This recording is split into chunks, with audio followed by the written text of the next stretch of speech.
podcasts sont aussi disponibles sur toutes les plateformes d'ailleurs. Rendez-vous aussi sur les réseaux sociaux, Twitter, Facebook.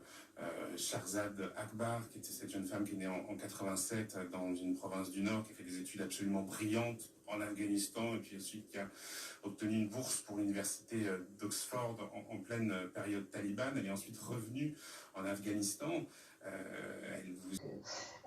Régional, qu'on a eu le programme Étincelle, que Eduscol, en tant que plateforme, a aussi pu fournir un certain nombre d'offres aux enseignants. Donc, chez nous, on peut dire d'une certaine manière, le service public a joué son rôle, avec ensuite toute une série de mises en œuvre comme les cours en solo, etc., et la plateforme Takiléo. Donc, je pense que là, ce sont des choses qui sont restées. Dans d'autres pays, à nouveau, c'est extrêmement diversifié. Des pays comme la Croatie, par exemple, ont dû faire appel au privé, faire appel à Microsoft, un certain nombre des grandes plateformes qui ont déjà un pied dans l'enseignement en ont profité, si vous voulez, pour rentrer encore plus dans l'école, qui est un des gros marchés de l'avenir. Je pense que Stéphane de l'OCDE vous le confirmera.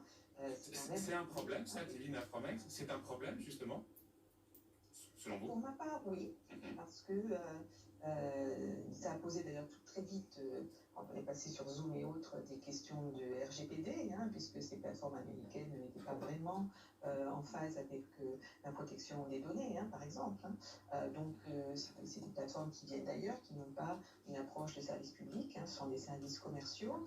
Et je pense que là, il va y avoir vraiment un problème de négociation, des partenariats avec ces différentes plateformes qui vont arriver dans l'école si les États nationaux, si l'Union européenne ne font pas un effort de ce point de vue-là pour que tout ce qui soit la formation reste dans le cadre du public. En Géorgie, ils ont dû faire appel à Microsoft Teams, etc. Ils ont mis en place des services qui passent par de management, des systèmes d'information d'éducation qui passent par des systèmes privés. Et donc là, il y a vraiment une grande vigilance pour nous à